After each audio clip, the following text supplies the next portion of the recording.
Hello दोस्तों, आज आप राजीव प्रकाशन कक्षा 9 के प्रश्नावली 11.4 के इस भाग में सारे प्रश्नों का हल देखेंगे। पहला प्रश्न है, उस गोले का आयतन ज्ञात कीजिए जिसकी त्रिज्या निम्न है। गोले के आयतन का सूत्र होता है 4/3 पाई r क्यूब। इसकी जो इकाई होती है वो क्यूब में होती है, अर्थात इकाई क्यूब। मान लेते हैं कि सेंटीमीटर में दिया है, तो r जो है, त्रिज्या जो है वो सेंटीमीटर में दिया है, तो 3 टाइम रखेंगे, तो जब 3 टाइम मल्टीप्लाई होगा सेंटीमीटर का तो क्या हो जाएगा, सेंटीमीटर क्यूब। तो इसीलिए इकाई जो होती है वो किस में होती है, क्यूब में होती है। ठीक है, अब चलिए प्रश्न को हल करते हैं। यहाँ त्रिज्या जो है वो ऑलरेडी दिया हुआ है, दिया है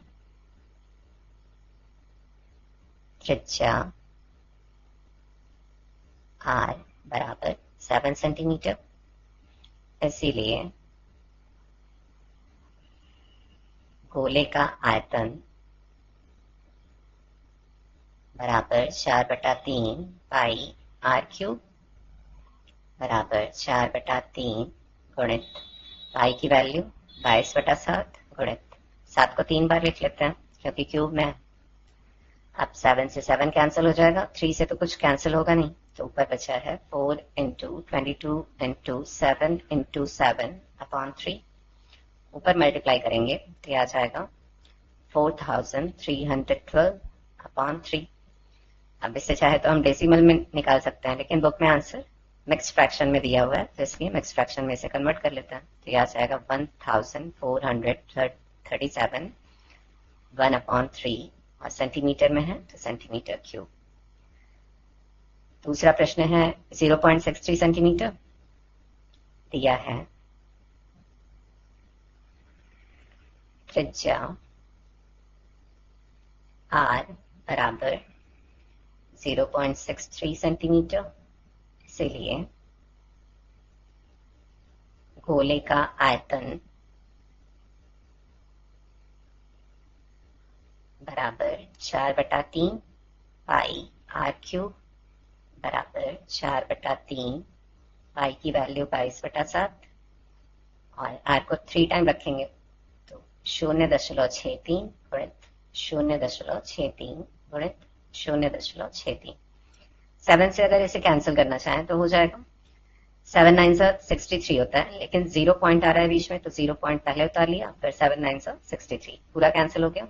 और 3 से अगर इसे कैंसिल करना चाहें 0.9 को, तो 0 पॉइंट पहले उतार लेंगे, और 3 3 9 होता है, तो कैंसिल हो गया, पूरा कैंसिल हो गया। ऊपर क्या बचा है, 4 इंटू 22 इंटू 0.3 इंटू 0.63 इंटू 0.63। इन सबका अगर मल्टीप्लाई करेंगे तो यह आ जाएगा 10.478। अब अगर दशमलव के बाद हमें 2 अंकों तक लिखना है संख्याओं को, तो 8 को हटाना है, तो हम ये देखेंगे कि ये 5 से बड़ा है कि छोटा है। 5 से बड़ा है ना 8, तो इसलिए 1 इधर कैरी कर लेंगे, तो ये 8 हो जाएगा, और 8 को हम हटा देंगे। 1 अगर इधर कैरी करते हैं तो इसमें ऐड करेंगे 7 में, तो 8 ही होगा ना, तो 10.48 सेंटीमीटर में है, तो सेंटीमीटर क्यूब हो जाएगा। तो पहला प्रश्न हल हो गया। अब चलिए अगला प्रश्न देख लेते हैं। दूसरा प्रश्न है, उस ठोस गोलाकार गेंद द्वारा हटाए गए विस्थापित, जैसा कि मैंने आयतन की परिभाषा आपको बताई थी ना, किसी अगर ठोस जो वस्तु है उसे पानी में डुबाया जाए तो जो विस्थापित होता है पानी, उसी को हम क्या कहते हैं, आयतन कहते हैं। तो ये मैंने बताया हुआ है आपको शुरू में। तो पानी का आयतन ज्ञात कीजिए जिसका व्यास निम्न है। तो फॉर्मूला सेम लगेगा, 4/3 पाई r क्यूब। ठीक है, अब यहाँ पर व्यास दिया है तो हमें पहले त्रिज्या ज्ञात करनी होगी। तो चलिए हल करते हैं इसे। दिया है व्यास बराबर 28 सेंटीमीटर। इसीलिए त्रिज्या small r is equal to 28/2 is equal to 14 centimetre. गोले का आयतन या गोले द्वारा हटाए गए विस्थापित पानी का आयतन ये लिख सकते हैं, या सीधे गोले का आयतन। गोले का आयतन बराबर 4/3 पाई आर क्यूब बराबर 4/3 गुणित 22/7 गुणित 14 को 3 बार लिखेंगे हम और ये कैंसिल हो जाएगा 2 टाइम। अब ऊपर जो बचा है वो है 4 इंटू 22 इंटू 2 इंटू 14 इंटू 14 और नीचे बचा है अपॉन में 3 इक्वल टू, इन सबका अगर मल्टीप्लाई करते हैं हम तो यह आ जाएगा 34,496 अपॉन 3। इसे भी हम मिक्स फ्रैक्शन में कन्वर्ट कर लेते हैं तो यह आ जाएगा 11,498 2 अपॉन 3 सेंटीमीटर में है तो सेंटीमीटर क्यूब। दूसरा प्रश्न है 0.21 मीटर दिया है, व्यास बराबर 0.21 मीटर, इसीलिए त्रिज्या स्मॉल r बराबर 0.21 अपॉन 2 हो जाएगा और इसे अगर डिवाइड करेंगे तो यह आ जाएगा 0.105 मीटर।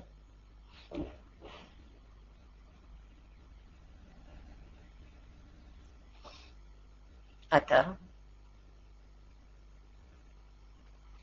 ठोस गोलाकार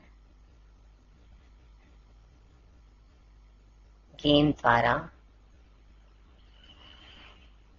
यहां थोड़ा डिटेल में लिख दे रहा हूं, विस्थापित पानी का आयतन, अब आप चाहे तो पहले वाले में भी यही लिख सकते हैं या सिर्फ ठोस गोले का आयतन ये भी लिख सकते हैं, बराबर 4/3 पाई आर क्यूब बराबर 4/3 पाई की वैल्यू 22/7 गुणित 0.105 इंटू 0.105 इंटू 0.105।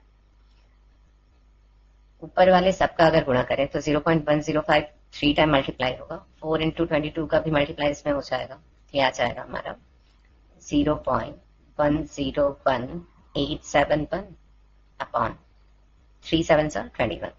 अगर 21 से इससे डिवाइड करें ये आ जाएगा 0.004851 और जो इकाई वो मीटर में दी है तो इसलिए मीटर क्यूब हो जाएगा। तो दूसरा प्रश्न भी हल हो गया। अब चलिए अगले प्रश्न की तरफ बढ़ते हैं। तीसरा प्रश्न है धातु की एक गेंद का व्यास 4.2 सेंटीमीटर है, यदि इस धातु का घनत्व 8.9 ग्राम प्रति सेंटीमीटर क्यूब है तो इस गेंद का द्रव्यमान ज्ञात कीजिए। यहाँ पर दो वर्ड आ रहे हैं, एक तो है घनत्व और दूसरा है द्रव्यमान। इनके बारे में विस्तार से जब मैं शॉर्ट्स अपलोड करना शुरू करूंगा वहां पर बताऊंगा। यहाँ पर हम ये समझ लेते हैं कि घनत्व और द्रव्यमान में क्या संबंध होता है, अर्थात ऐसा कौन सा फॉर्मूला है जिसमें दोनों एक साथ आते हैं। तो घनत्व बराबर द्रव्यमान बटा आयतन होता है, द्रव्यमान बटा आयतन। अगर इसे इंग्लिश में लिखूं तो density is equal to mass upon volume. यहां हमें प्रश्न में गेंद का द्रव्यमान ज्ञात करना है, तो अगर द्रव्यमान को यहीं रहने दूं और आयतन को इधर भेज दूं तो द्रव्यमान बराबर हो जाएगा घनत्व, यहां बटे में है और इधर अगर भेजेंगे तो गुणे में हो जाएगा। अब जैसा कि प्रश्न में दिया है धातु की एक गेंद है, अगर उसका मैं आयतन ज्ञात कर लेता हूं 4/3 पाई आर क्यूब की सहायता से हम ज्ञात कर सकते हैं और उसका गुणा घनत्व के साथ कर दूं जो कि दिया हुआ है, तो हमें क्या पता चल जाएगा, द्रव्यमान। तो यही करना है हमें, तो चलिए हल करते हैं इसे।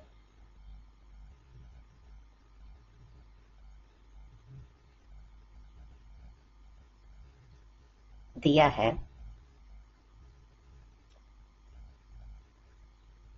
धातु की गेंद का व्यास बराबर 4.2 सेंटीमीटर, इसीलिए त्रिज्या r is equal to 4.2 upon 2 is equal to 2.1 centimetre हो जाएगा, तथा घनत्व दिया हुआ है, घनत्व बराबर 8.9, इसकी जो इकाई होती है वो ग्राम प्रति सेंटीमीटर क्यूब होता है या किलोग्राम मीटर क्यूब होता है प्रति मीटर क्यूब। ठीक है, तो ये याद रखिएगा आप लोग। यहाँ पर दिया है ग्राम प्रति सेंटीमीटर क्यूब। अब ज्ञात कर लेते हैं धातु की गेंद का आयतन। धातु की गेंद का आयतन बराबर 4/3 पाई आर क्यूब बराबर 4/3 गुणित 22/7 गुणित आर को हम 3 टाइम्स रखेंगे, 2.1 है, तो 2.1 इंटू 2.1 इंटू 2.1। 7 से अगर इसे डिवाइड करें तो हो जाएगा, लेकिन डेसिमल बीच में आ रहा है इसलिए पहले उतार लेंगे, तो 0 पॉइंट उतार लिया, उसके बाद 7 3 सा 21, और 3 से अगर इसे डिवाइड करूं तो हो जाएगा, 0 पॉइंट पहले उतर जाएगा और 3 1 सा 3, ये भी कैंसिल हो गया। अब जो बचा हुआ है वो लिख लेते हैं, 4 इंटू 22 इंटू 0.1 इंटू 2.1 इंटू 2.1। अब इनका अगर गुणा किया जाए तो यह आ जाएगा 38.808, और सेंटीमीटर में है तो सेंटीमीटर क्यूब हो गया। ठीक है, अब जैसा कि मैंने शुरू में ही बताया था, गेंद का अगर द्रव्यमान ज्ञात करना है हमें तो क्या करेंगे, आयतन तो ज्ञात हो गया है और इसका गुणा किसके साथ कर दे, घनत्व के साथ, तो हमें द्रव्यमान ज्ञात हो जाएगा। अतः धातु की गेंद का द्रव्यमान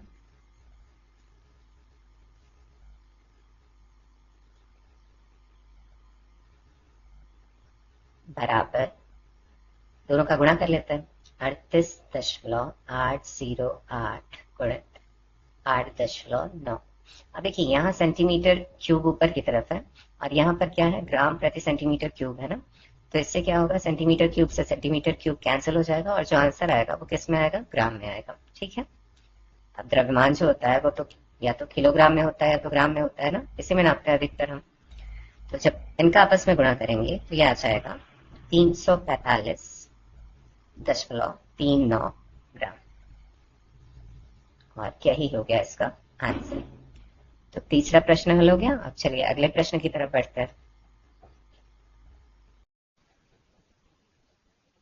चौथा प्रश्न है, चंद्रमा का व्यास पृथ्वी के व्यास का लगभग 1/4 है। चंद्रमा का आयतन पृथ्वी के आयतन की कौन सी भिन्न है।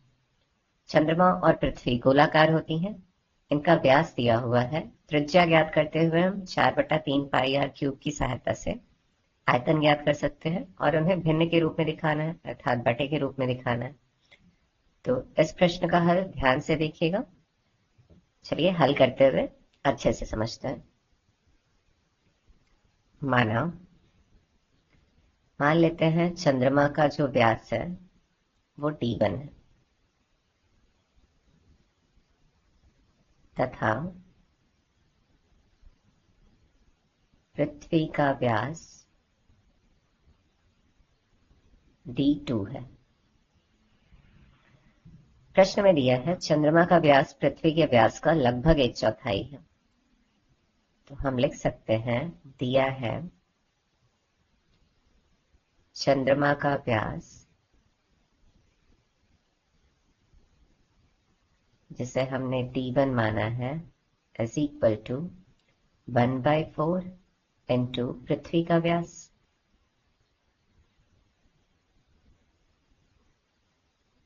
जिसे हमने d2 माना है। तो d1 इज इक्वल टू अगर लिखूं मैं तो 1/4 इंटू d2 हो जाएगा। d2 का मल्टीप्लाई 1 के साथ हुआ तो d1 is equal to d2/4। अब ये जो पॉइंट मैंने पता किया है इसे ध्यान रखिएगा, क्योंकि जब त्रिज्या ज्ञात करेंगे तो ये बहुत काम आएगा। ठीक है, अब चूंकि हमने व्यास मान लिए हैं तो त्रिज्या ज्ञात कर सकते हैं। चंद्रमा की त्रिज्या, इसे हम मान लेते हैं r1 इज इक्वल टू, हमें पता है कि जब त्रिज्या ज्ञात करते हैं तो व्यास बटा 2 करते हैं, तो d1/2 हमने यही माना था। चंद्रमा का जो व्यास है वो d1 है, तो d1/2। अब d1 इज इक्वल टू है d2/4, तो d1 की जगह मैं d2/4 रख सकता हूँ। ऐसा क्यों कर रहा हूँ?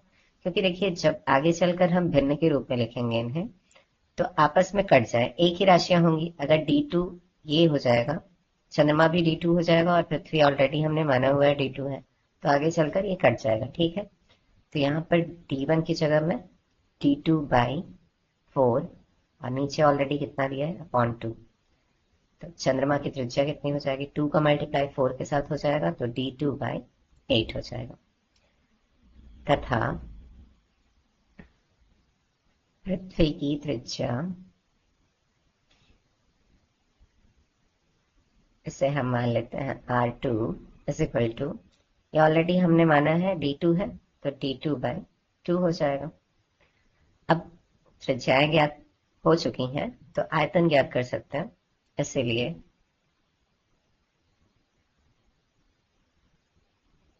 चंद्रमा का आयतन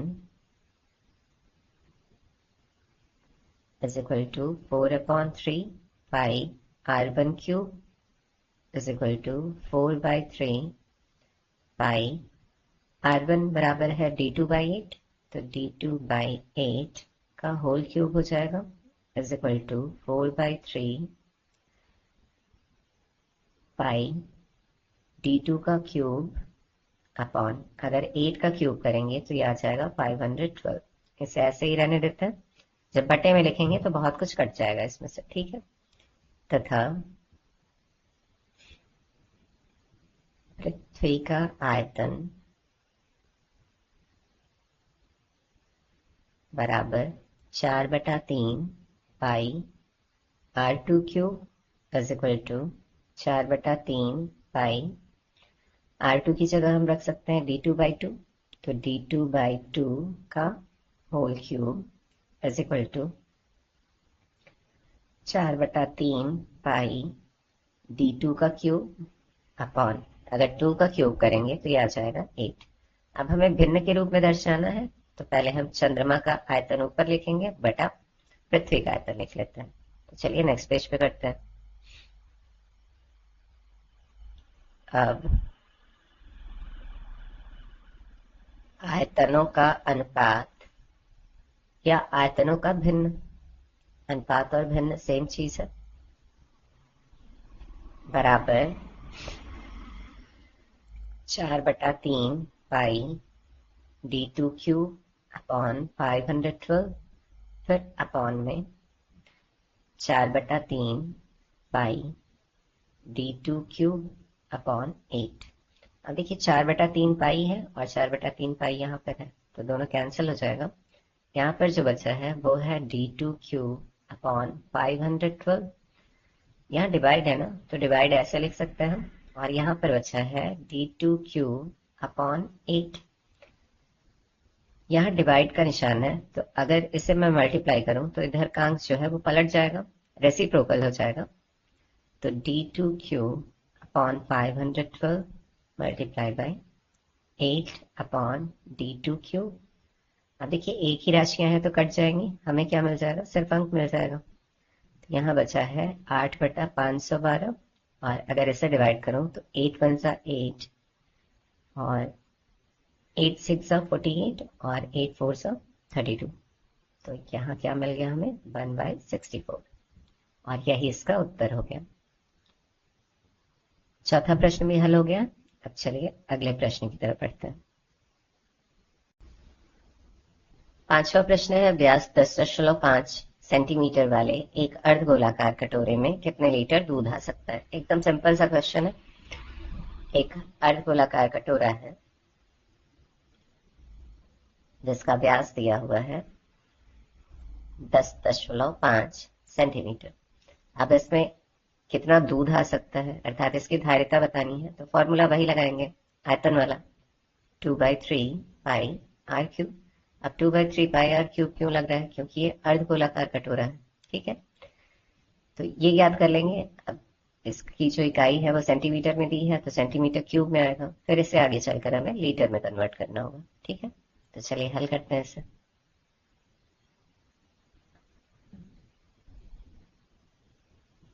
दिया है अर्धगोलाकार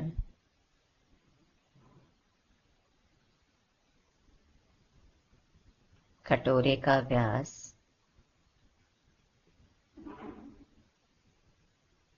बराबर 10.5 सेंटीमीटर, इसलिए त्रिज्या small r is equal to हो जाएगा 10.5/2, डिवाइड करेंगे तो यह आ जाएगा 5.25 सेंटीमीटर। अतः आप आयतन ज्ञात कर सकते हैं या धारिता ज्ञात कर सकते हैं। अतः अर्ध गोलाकार धारिता लिखना ज्यादा सही होगा। कटोरे की धारिता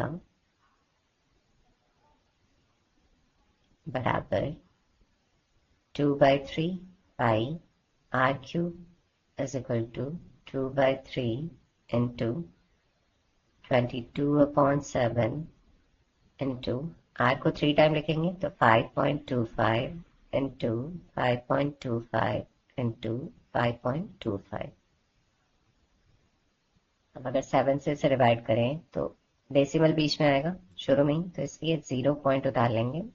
तो 7 7 सा 49 और 7 5 सा 35, ये कैंसिल हो गया 7 से। और फिर अगर 3 से इसे डिवाइड करना चाहे तो 0 पॉइंट पहले ही उतार लेंगे। 3 2 सा 6 और 3 5 सा 15, इससे ये कैंसिल हो गया। अब यहाँ पर अगर इनका मल्टीप्लाई करूँ तो ये 44 हो जाएगा। और क्या बचा है 0.25 इंटू 5.25 इंटू 5.25, इन सब का आपस में गुणा करेंगे तो यह आ जाएगा 303.1875, और जो इकाई है वो सेंटीमीटर में है तो सेंटीमीटर क्यूब हो जाएगा। धारिता हमने ज्ञात कर ली है तो लीटर में हमें कन्वर्ट करना होगा, है ना, जो कि यही लिख लेते हैं 1 सेंटीमीटर क्यूब बराबर होता है 1/1000 लीटर के। अब अगर 1/1000 लीटर से मैं इसका गुणा कर दूं तो ये लीटर में कन्वर्ट हो जाएगा 303.1875 गुणित 1/1000, ये लीटर हो जाएगा इस इक्वल टू। अब देखिए नीचे 1000 है ना, इसे एक बार और सिंप्लीफाई कर लेता हूं, बटा 1000 ऐसा लिख सकते हैं। अब यहाँ दशमलव जो है वो इधर आएगा खिसक कर 3 अंक बाद। अगर हम 1000 से इसे भाग देते हैं तो ये जो दशमलव है वो 3 अंक खिसक कर इधर आ जाएगा बाएं साइड, तो यही करेंगे हम। तो 0.303, बाकी सारे अंकों को हम हटा देते हैं। लगभग में इसे लिख सकते हैं क्योंकि आपके जो बुक में है यही आंसर दिया है, ये इतने लीटर हो जाएगा लगभग। फिर से मैं समझा देता हूँ। देखिए चूंकि हम 1000 से इसे भाग दे रहे हैं तो ये दशमलव जो है वो खिसक कर इधर आएगा, यहाँ पर आ जाएगा। तो इसके पहले मैंने 0 लगा दिया और ये जो बाकी के अंक थे उन्हें मैंने हटा दिया, तो ये लीटर में कन्वर्ट हो गया और इसे हम लगभग में लिख सकते हैं।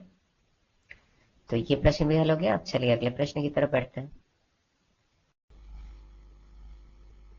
छठवां प्रश्न है, एक अर्धगोलाकार टंकी 1 सेंटीमीटर मोटी एक लोहे की चादर से बनी है। यदि इसकी आंतरिक त्रिज्या 1 मीटर है तो इस टंकी को बनाने में लगे लोहे का आयतन ज्ञात कीजिए।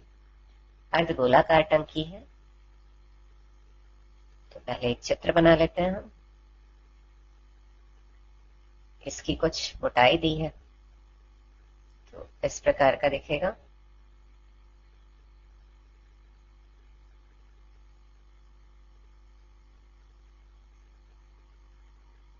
मोटाई जो है वो 1 सेंटीमीटर है और जो इसकी आंतरिक त्रिज्या है वो दिया हुआ है 1 मीटर। अब हमें ज्ञात करना है टंकी में जो लोहा लगा हुआ है वो कितनी मात्रा में लगा ये बताना है, उसका आयतन बताना है। तो यदि मैं इसका बाहरी आयतन ज्ञात कर लूं, बाहरी आयतन और आंतरिक आयतन ज्ञात कर लूं, और इन दोनों को अगर मैं माइनस कर दूं तो मुझे पता चल जाएगा इस मोटाई में कितना लोहा लगा हुआ है, यही तो बताना है। टंकी है तो खोखला होगा ना, खोखला है तो ये मोटाई वाला लोहा ही हमें बताना है कि कितनी मात्रा में लगा है, तो यही हो जाएगा लोहे का आयतन। और बाहरी आयतन ज्ञात करने के लिए हमें बाहरी त्रिज्या का ज्ञात होना आवश्यक है, आंतरिक आयतन ज्ञात करने के लिए आंतरिक त्रिज्या का ज्ञात होना आवश्यक है। अब यहाँ पर आंतरिक त्रिज्या तो दी हुई है, बाहरी त्रिज्या हम ज्ञात कर सकते हैं अगर आंतरिक त्रिज्या में हम मोटाई को जोड़ दें तो। ठीक है, तो चलिए यही करेंगे, हल करते हैं प्रश्न को।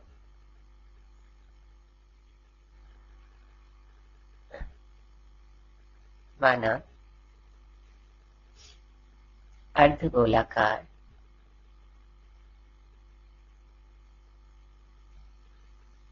टंकी की आंतरिक त्रिज्या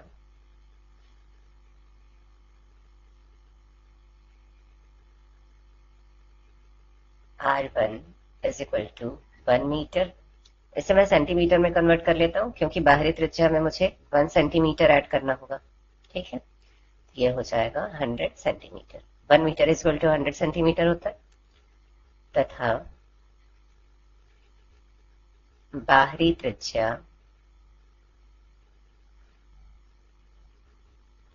बराबर आंतरिक त्रिज्या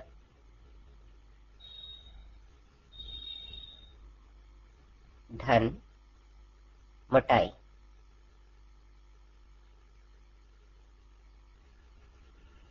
बराबर आंतरिक त्रिज्या है 100 सेंटीमीटर धन मोटाई है 1 सेंटीमीटर, तो ये टोटल हो जाएगा 101 सेंटीमीटर। अब हम ज्ञात करते हैं आंतरिक आयतन और बाहरी आयतन। आंतरिक आयतन बराबर 2/3 पाई R1 क्यूब हो जाएगा। अब इसकी वैल्यू रख लेते हैं 2/3 पाई, और R1 जो है वो 100 सेंटीमीटर है तो 100 का क्यूब हो जाएगा। अभी हम इसकी वैल्यू नहीं रखते हैं, ठीक है, जब हम अंतर निकालेंगे तो कुछ कॉमन निकल आएगा तो वहीं से कॉमन निकाल के सरल कर लेंगे। और बाहरी आयतन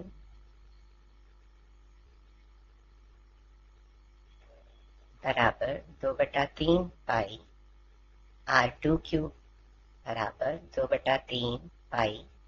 R2 जो है वो 101 सेंटीमीटर है, यहाँ बाहरी त्रिज्या R2 लिख लीजिएगा, मैं भूल गया। ठीक है, तो 101 का क्यूब।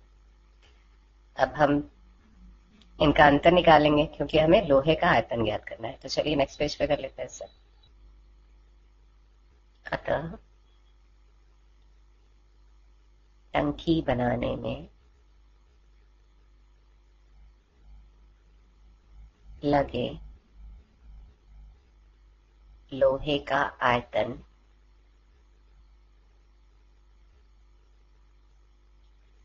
बराबर बाहरी आयतन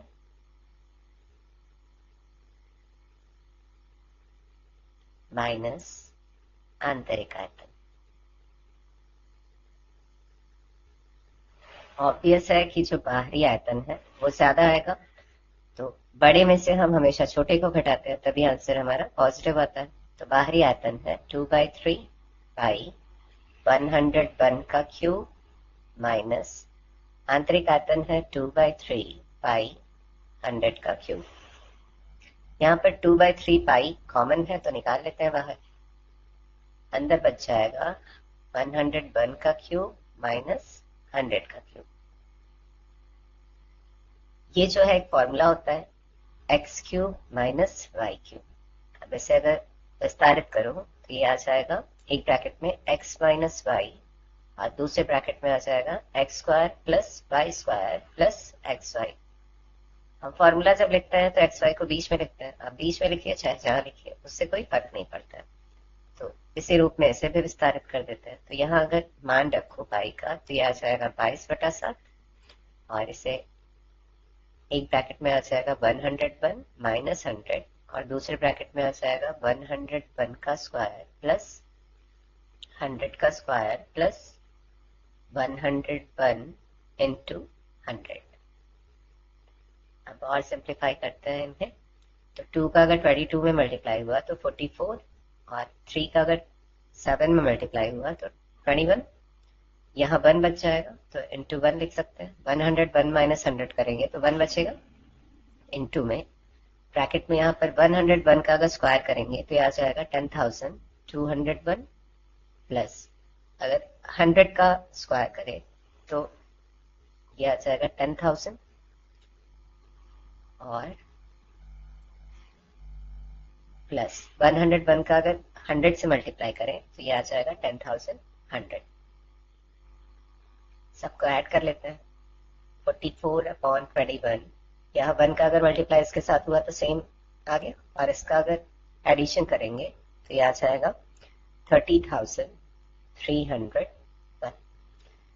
21 से अगर इसे डिवाइड करके जो आएगा उसका अगर 44 में मल्टीप्लाई करें तो ये आ जाएगा 63,487.80 सेंटीमीटर क्यूब। अब चाहे तो आप इसे ऐसे ही रख सकते हैं, या फिर अगर मीटर में इसे कन्वर्ट करना हो तो हम जानते हैं कि 1 सेंटीमीटर बराबर होता है 1/100 मीटर के, और यहाँ सेंटीमीटर क्यूब है, मतलब हमें जो मल्टीप्लाई इसमें करना होगा 3 टाइम करना पड़ेगा। किससे?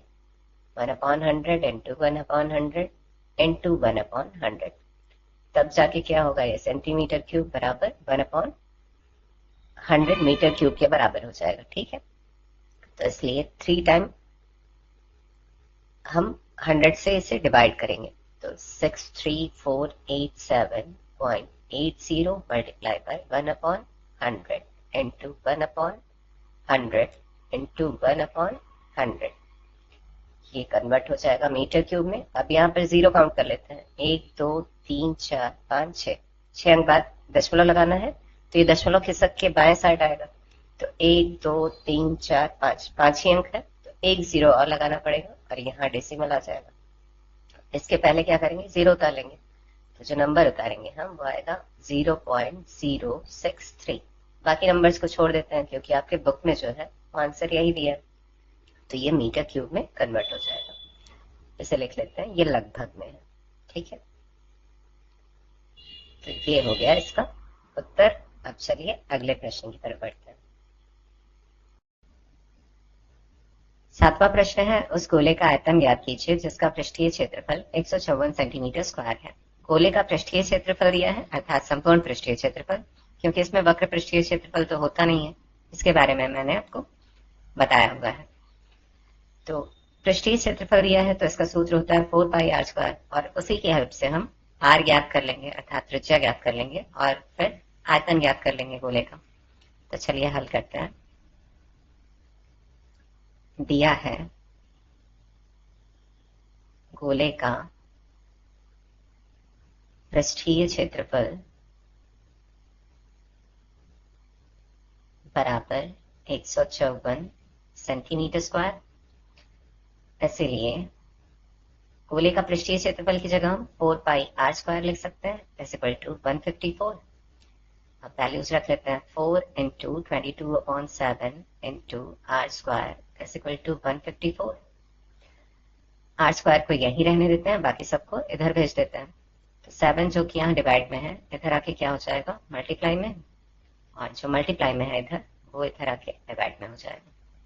अब अगर कैंसिल करें इसे तो 11 से कैंसिल हो जाएगा, 11 2 सा 22, 11 1 सा 11 और 11 4 सा 44, और फिर 2 से अगर इसे कैंसिल करूं तो 2 7 सा 14 कैंसिल हो गया, फिर 7 7 सा 49 ऊपर है और नीचे 4 बचा हुआ है। r² इज इक्वल टू हमें मिला है 49/4। अगर इनका वर्गमूल निकाला जाए तो r इज इक्वल टू कितना मिल जाएगा, 7/2। यहाँ से 7 बाहर हो जाएगा और नीचे से 2 बाहर हो जाएगा, सेंटीमीटर। अब हमने त्रिज्या ज्ञात कर ली है तो आयतन ज्ञात कर सकते हैं। अतः गोले का आयतन बराबर 4/3 πr³ होता है, इज इक्वल टू 4/3 पाई की वैल्यू 22/7 इंटू r जो है 7/2 है तो 3 टाइम्स लिखेंगे, और जो कैंसिल हो रहा है उसे कैंसिल कर देंगे। 7 से 7 कैंसिल हो जाएगा, 2 2 = 4, इन दोनों से ये कैंसिल हो जाएगा, और 2 से अगर इसे कैंसिल करूं तो 11 टाइम कैंसिल हो जाएगा। तो बचा क्या है, 11 मल्टीप्लाई बाय 7 इंटू 7। अपॉन नीचे बचा हुआ है 3 इज इक्वल टू, अगर इनका आपस में गुणा किया जाए तो आ जाएगा 539 अपॉन 3 इज इक्वल टू, आप चाहे तो हम इसे दशमलव में लिख सकते हैं, चाहे मिक्स्ड फ्रैक्शन में लिख सकते हैं। अब उत्तर जो आपके बुक में दिया है वो मिक्स्ड फ्रैक्शन में है, तो उसी में हम लिखेंगे। यह आ जाएगा 179 2/3 सेंटीमीटर क्यूब। इकाई जो है सेंटीमीटर में है, इसलिए सेंटीमीटर क्यूब। तो ये आ गया उत्तर। 7वां प्रश्न हल हो गया। चलिए अगले प्रश्न की तरफ बढ़ते हैं। 8वां प्रश्न है, किसी भवन का गुंबद एक अर्धगोले के आकार का है। अंदर से इसमें सफेदी कराने में 498.96 रुपए व्यय हुए। यदि सफेदी कराने की दर 2 रुपए प्रति वर्ग मीटर है तो ज्ञात कीजिए। पहला हमें ज्ञात करना है गुंबद का आंतरिक वक्र पृष्ठीय क्षेत्रफल, और दूसरा गुंबद के अंदर की हवा का आयतन। गुंबद जो कि अर्धगोले के आकार का है, इसका वक्र पृष्ठीय क्षेत्रफल होगा 2πr² के बराबर, और हमें आयतन ज्ञात करना है। तो अर्धगोले का आयतन होता है 2/3πr³। अब यहाँ इन्हें ज्ञात करने के लिए हमें त्रिज्या का ज्ञात होना आवश्यक है। त्रिज्या हम किस प्रकार से ज्ञात करेंगे? अब जो भी इसमें दिया हुआ है उसी की सहायता से हमें त्रिज्या ज्ञात करना होगा। इसके पहले के प्रश्नों में मैंने इस तरह का क्वेश्चन कराया हुआ है। अब यहाँ हम मान के चलते हैं कि सफेदी कराने का जो कुल व्यय है वो नहीं दिया है। तो एक गुंबद है और इसे हमें अंदर से सफेदी कराना है, तो इसके वक्र पृष्ठ के क्षेत्रफल को ही तो हम सफेदी कराएंगे, जो कि होगा 2πr², है ना। और अगर प्रति वर्ग मीटर दिया हुआ है तो हम पहले क्या ज्ञात करते थे? वक्र पृष्ठीय क्षेत्रफल ज्ञात कर लेते थे और उसका प्रति वर्ग मीटर की दर से गुणा कर लेते थे, तो हमें कुल व्यय पता चल जाता था। तो यहाँ ऑलरेडी दिया है, कितना है? 498.96। अब यदि मैं 2 को इधर भेज दूं तो हमें पूरा 2πr² ज्ञात हो जाएगा, अर्थात 498.96 अपॉन 2। तो जो भी आएगा उत्तर वो किसके बराबर होगा? वक्र पृष्ठीय क्षेत्रफल के बराबर। तो पहले का उत्तर तो तुरंत हमें मिल जाएगा, और फिर इसी की सहायता से हम r को भी याद कर सकते हैं, है ना। r² को यहीं रहने दें, फिर पाई की वैल्यू रख दें और बाकी सबको इधर भेज दें, r² को यहीं रहने दें, तो त्रिज्या भी ज्ञात हो जाएगा। और फिर आगे चल के हम हवा का आयतन भी याद कर सकते हैं, गुंबद के अंदर की हवा का आयतन। ठीक है, तो आई होप कि आपको समझ में आ गया होगा। तो चलिए प्रश्न को हल करते हैं।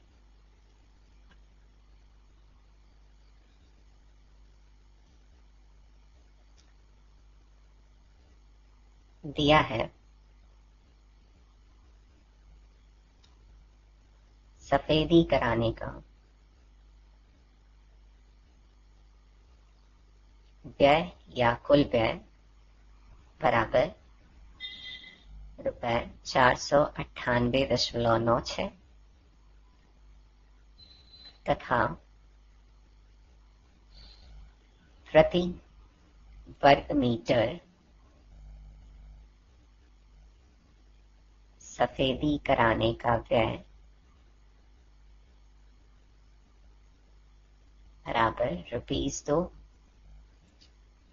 अब पहला ज्ञात कर लेते हैं हम। जैसा कि मैंने बताया, गुंबद का आंतरिक वक्र पृष्ठीय क्षेत्रफल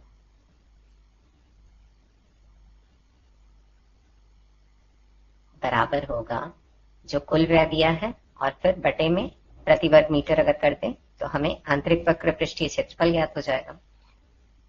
सफेदी कराने का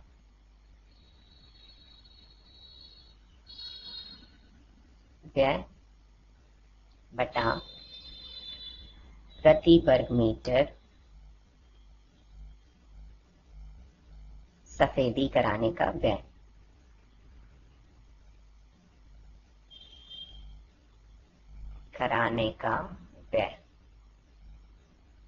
बराबर, ये दिया हुआ है 498.96 बटा 2। अगर 2 से इसे डिवाइड करते हैं तो हाफ हो जाएगा, तो यह आ जाएगा 249.48 मीटर में दिया हुआ है, तो मीटर स्क्वायर हो जाएगा। ठीक है, तो ये हमने ज्ञात कर लिया। अब हम त्रिज्या ज्ञात कर सकते हैं। अब 2πr² बराबर कितने के बराबर है? 249.48 के बराबर है। अतः गुंबद का आंतरिक वक्र पृष्ठीय क्षेत्रफल बराबर 249.48 मीटर स्क्वायर। इसीलिए इसकी जगह पर हम रख सकते हैं 2 pi r square is equal to 249.48 2 into 22/7 into r square is equal to 249.48। अब चलिए नेक्स्ट पेज पे से हल कर लेते हैं।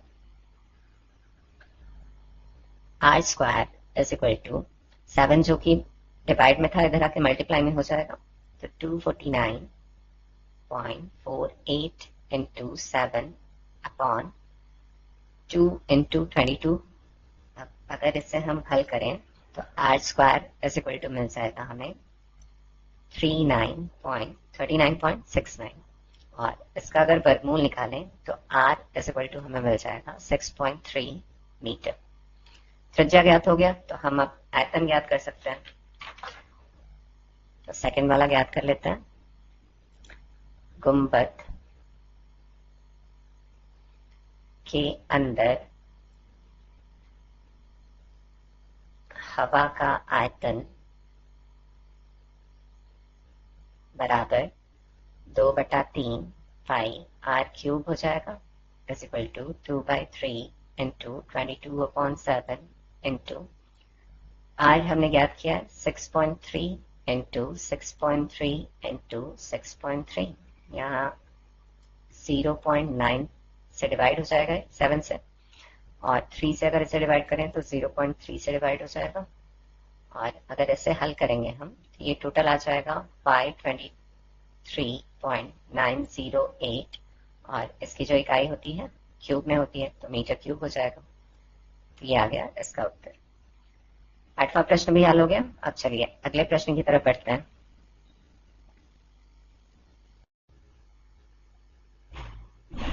नौवां प्रश्न है, लोहे के 27 ठोस गोलों को पिघलाकर जिनमें से प्रत्येक की त्रिज्या r है और पृष्ठीय क्षेत्रफल s है, एक बड़ा गोला बनाया जाता है जिसका पृष्ठीय क्षेत्रफल s डैश है। ज्ञात कीजिए नए गोले की त्रिज्या r डैश, s और s डैश का अनुपात।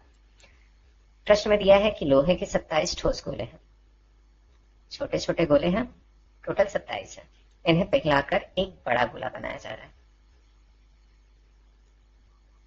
छोटे गोले की त्रिज्या दी है r और बड़े गोले की त्रिज्या अलग होगी क्योंकि बड़ी होगी ना, तो r डैश यहाँ पर दिया हुआ है। जो 27 ठोस गोले हैं इन्हें जब पिघलाएंगे तो इनका जो आयतन होगा वो बड़े गोले के आयतन के बराबर होगा। अब इनका अगर एक गोले का मैं आयतन लिखूं तो 4/3 पाई r क्यूब होगा क्योंकि जो त्रिज्या है वो r है। अब टोटल कितने हैं? 27 है। अगर मैं एक गोले का आयतन निकालकर उसका गुणा 27 से कर दूं तो ये 27 गोलों के आयतन के बराबर हो जाएगा। और ये किसके बराबर होगा? जो बड़ा गोला बना है उसके आयतन के बराबर होगा। तो इसका आयतन क्या हो जाएगा? 4/3 पाई r डैश क्यूब के बराबर होगा। अब इसी की सहायता से हम r डैश ज्ञात कर सकते हैं, अर्थात नए गोले की त्रिज्या ज्ञात कर सकते हैं। कैसे होगा? यहाँ 4/3 पाई है, यहाँ भी 4/3 पाई है, इससे ये कैंसिल हो जाएगा। बचेगा क्या? r डैश क्यूब और यहाँ पर 27 r क्यूब बचेगा। अब अगर r डैश हमें निकालना हो तो क्यूब रूट निकालना पड़ेगा इनका। तो यहाँ पर समझा रहा हूँ, अभी तो सॉल्व करेंगे ही हम, है ना। तो इसी की सहायता से हम r डैश ज्ञात कर लेंगे और उसके बाद हमें s जो कि है पृष्ठीय क्षेत्रफल छोटे गोले का, और s डैश जो है वो बड़े गोले का पृष्ठीय क्षेत्रफल है। 4 पाई r स्क्वायर वाला फॉर्मूला लगाकर इन्हें ज्ञात कर लेंगे और फिर अनुपात भी ज्ञात हो जाएगा। तो चलिए प्रश्न को हल करते हैं।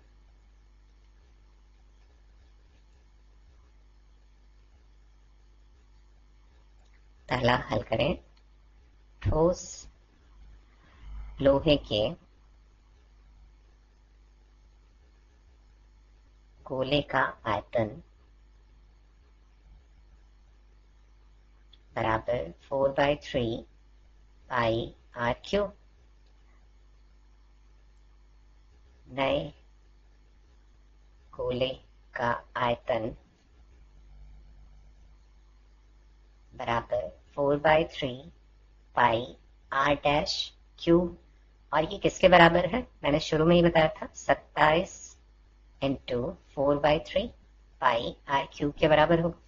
अब इसे अगर सॉल्व करेंगे तो यहाँ से आर डैश हमें ज्ञात हो जाएगा, इसलिए 4/3 पाई आर डैश क्यूब, ये 13 नहीं है, डैश है, ठीक है, थोड़ा टेढ़ा कर देता हूँ वरना 13 लगेगा, is equal to 27 into 4/3 pi r cube.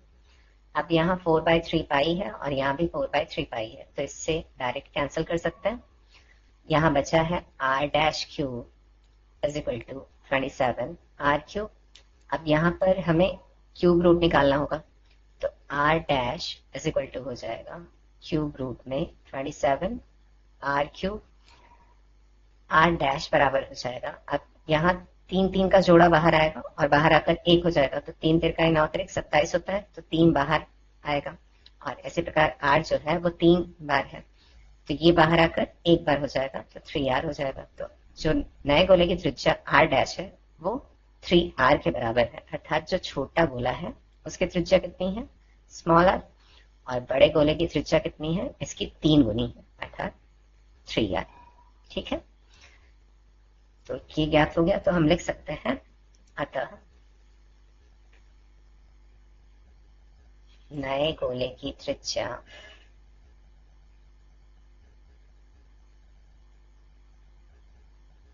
r dash is equal to 3r।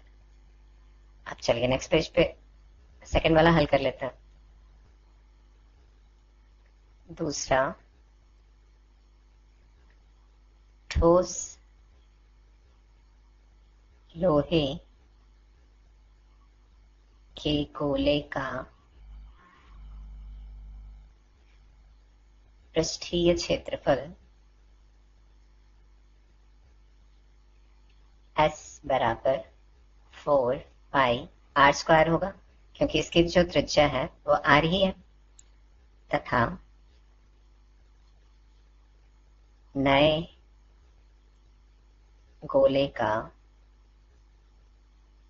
पृष्ठीय क्षेत्रफल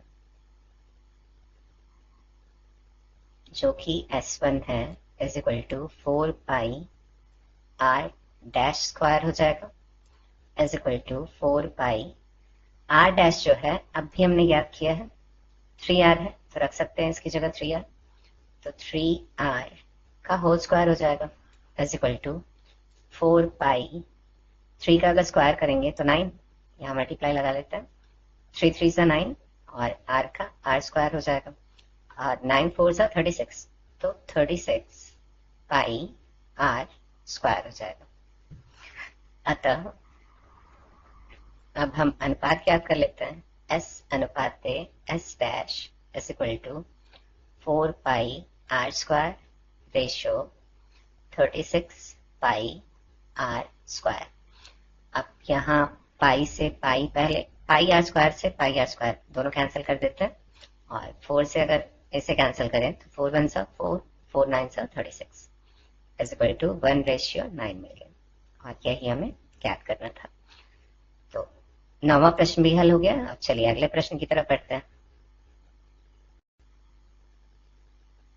10वां प्रश्न है, दवाई का एक कैप्सूल 3.5 मिलीमीटर व्यास का एक गोली है।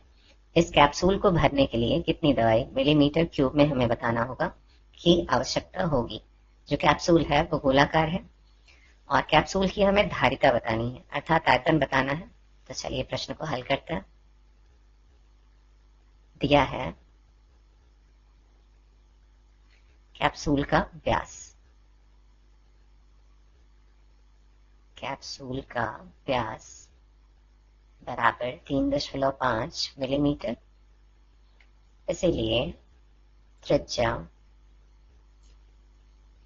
Small r is equal to 3.5/2 millimetre हो जाएगा। हम इसे ऐसे ही रहने देंगे क्योंकि आगे चलकर ये कटेगा। ठीक है, अब हमने त्रिज्या ज्ञात कर लिया है तो आयतन ज्ञात कर सकते हैं। अतः कैप्सूल का आयतन बराबर 4/3 पाई r क्यूब बराबर 4/3 गुणित 22/7 गुणित 3.5/2 गुणित 3.5/2 गुणित 3.5/2। अब जो जो कैंसिल होगा कैंसिल कर देते हैं। इससे अगर इसे कैंसिल करें तो ये 7 0.5 टाइम जाएगा 35, और फिर 2 से अगर 2 2 जा 4, इन दोनों से ये 4 कैंसिल हो जाएगा और इस 2 से ये 11 टाइम कैंसिल हो जाएगा। अब ऊपर जो बचा है वो नोट कर लेते हैं। यहाँ पर 11 बचा है इंटू 0.5 इंटू 3.5 इंटू 3.5, और नीचे बचा हुआ है अपॉन में 3 इज इक्वल टू, अब इन सबका अगर मल्टीप्लाई करें तो ये आ जाएगा 67.375 अपॉन 3, और अगर 3 से इसे डिवाइड करते हैं तो ये आता है 22.484583333। अब अगर यहां से इन सबको हटाना है, अब इसका अगला अंक देखिए तो ये 8 है ना, अर्थात 5 से बड़ा है। तो अगर इसे हम हटाते हैं इसके बाद के सारे नंबरों को, यहाँ से एक कैरी यहाँ पर हो जाएगा और ये सारा हट जाएगा। इधर अगर एक कैरी कर रहे हैं तो 5 में एक जोड़ देंगे। अगर 5 से बड़ा होता है तो एक कैरी करते हैं ना, अगर 5 से छोटा होता है तो उस नंबर को वैसे ही रहने देते हैं। अगर ये 5 से छोटा होता 8 ना, मतलब 8 की जगह कुछ और दिया होता, 4 दिया होता, 3 दिया होता, तो इसे हम 5 ही रहने देते। लेकिन ये 5 से बड़ा है तो इसलिए एक को इधर कैरी कर दें। यह आ जाएगा 22.46 मिलीमीटर क्यूब। अब आयतन जो होता है वो क्यूब में ही होता है, इकाई, और मिलीमीटर में ऑलरेडी है तो मिलीमीटर क्यूब हो गया, और ये लगभग में है। चूंकि हमने सबको हटा दिया इसलिए लगभग में लिख लेंगे। यह आंसर आपके बुक में दिया हुआ है तो उसे मैच कराने के लिए ऐसा करना पड़ रहा है, वरना जो आया था वही नोट कर देते। लगभग इसका उत्तर हो गया। अब चलिए अगले प्रश्न की तरफ बढ़ते हैं। 11वां प्रश्न है, दो अर्धगोलों के आयतनों का अनुपात 8:27 है, तब उनकी त्रिज्याओं का अनुपात क्या होगा। तो चलिए इस प्रश्न को हल करते हुए अच्छे से समझते हैं। पहले हम मान लेते हैं, माना दो अर्धगोलों के आयतन V1 और V2 तथा त्रिज्याएं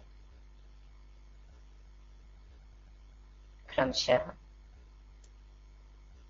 R1 और R2 है। चूंकि आयतन को हम V से प्रदर्शित करते हैं इसलिए यहाँ V1 और V2 दिया है, और त्रिज्याएं हम जानते हैं स्मॉल r से दिखाते हैं या डिनोट करते हैं, इसलिए R1 और R2 दिया है। ठीक है, दिया है V1 अनुपाते V2 is equal to 8:27। अब हम जानते हैं कि अर्धगोले का जो आयतन होता है वो होता है 2/3 पाई r क्यूब, तो वही रखेंगे। अब यहाँ V1 जो है और त्रिज्या जो है R1 है ना V1 का, तो इसलिए यहाँ पर रखेंगे 2/3 पाई R1 क्यूब अनुपाते 2/3 pi R2 cube is equal to 8:7। अब यहाँ जो फॉर्मूला यूज हुआ है वो लिख लेते हैं। चूंकि अर्धगोले का आयतन बराबर 2/3 पाई R क्यूब होता है, तो इसलिए हमने यहाँ उपयोग किया। अब इधर भी 2/3 पाई है और इधर भी 2/3 पाई है, इसे चाहे तो हम बटे में लिख सकते हैं ना, तो ऐसे ही कैंसिल कर सकते हैं, दोनों साइड है तो।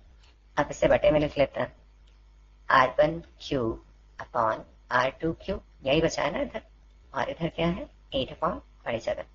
रेशियो को हम अपॉन में लिख सकते हैं, फ्रैक्शन में लिख सकते हैं ना। अब यहाँ R1 क्यूब है और यहाँ R2 क्यूब है, तो इसे हम लिख सकते हैं R1 अपॉन R2 का होल क्यूब, ये आपने पढ़ा हुआ है, इज इक्वल टू 8/27। अगर यहाँ से क्यूब को हटाना है तो क्यूब रूट हो जाएगा, क्यूब रूट निकालना पड़ेगा हमें, तो R1 upon R2 is equal to cube root of 8/27, ये क्यूब रूट होगा। अब इधर हल कर रहा हूँ इससे, तो R1 upon R2 is equal to जब 8 का क्यूब रूट निकालेंगे, इसे हम 2 लिख सकते हैं, और जब ये बाहर आएगा 2 तो एक बार हो जाएगा। इसी प्रकार से 27 को हम लिख सकते हैं 3 × 3 × 3, बाहर आकर एक बार हो जाएगा, तो 2/3। तो R1 अब रेशियो में लिख लेते हैं, R1 ratio R2 is equal to कितना हो जाएगा, 2:3। और यही हो गया इसका उत्तर, यही हमें फाइंड करना था। अतः त्रिज्याओं का अनुपात